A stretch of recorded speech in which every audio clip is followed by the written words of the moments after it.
Welcome back to Afternoon Live. Look at that shot, a live shot from our A&A camera out in Ridgefield.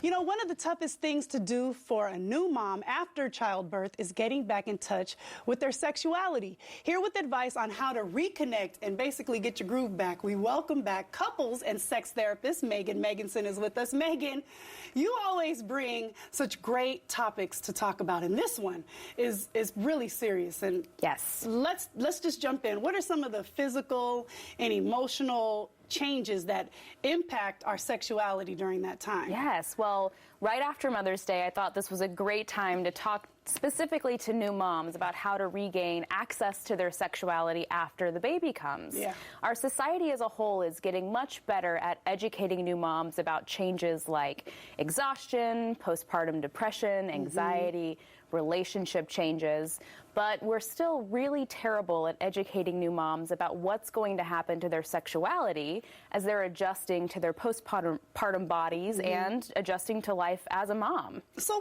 what does happen? I know it's not for everybody, but generally, what is it that happens? Because, I mean, you just kind of sometimes are like, no, I'm just not interested. Well, you mentioned earlier there's kind of three big categories of changes that we go through after having children: physical, emotional, relational. I mean, let's start with physical. Your whole body changes after having a baby. And during that postpartum time, often women describe just not feeling like their body really belongs to themselves.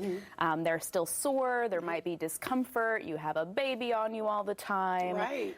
You don't really know your body anymore. And when that happens, we tend to disconnect from our sensations. You know, we kind of live in our heads and try not to spend a lot of time focusing in on our bodies. Well, that can create a big disconnect from our connection to our sexual self. Absolutely. But the good news is you have some tips to help these moms out. That's right. So what's the first one? So the first tip is to remember that sexuality is about so much more than intercourse.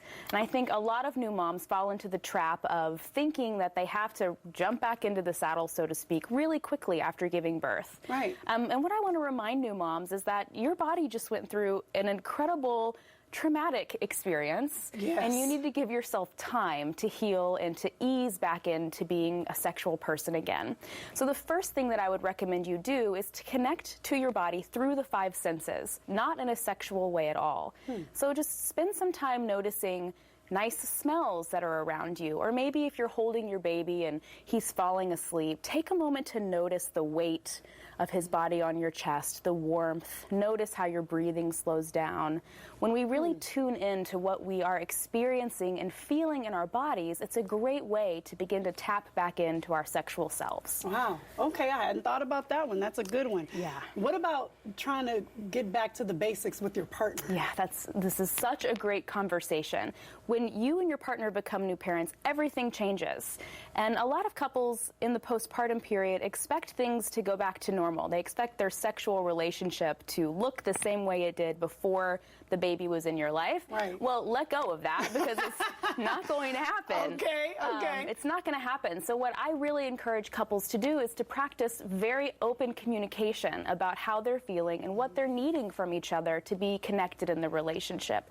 Usually during that postpartum period, it's more about connecting affectionately, so holding hands, sitting close together on the couch, sharing more hugs, staying connected that way until you're at the point where you're a little bit less exhausted, your body's in better shape, and you're ready to start experimenting with more sexual activities. Got you. And I think this is good information for new dads, too. Absolutely. In the relationship, because the more information that they have about how mom could possibly be feeling, the less pressure, if there is any, that one puts on the other. Absolutely. And I think it's also important that we talk more about what new dads experience.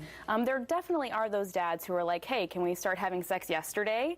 But there's a lot of dads who are really struggling too, and they're experiencing, you know, their own lowered sexual desire. They're not quite sure how it's possible to see their wife as a sexual person when now she's a mom. Right, so much. It's very complicated. Megan, thank you so much. I know you have even more tips. And the good news is we're going to put those for everybody on our website. Sounds great. So thank you very, very much. Again, we'll have Megan's tips and more at KATU.com for you.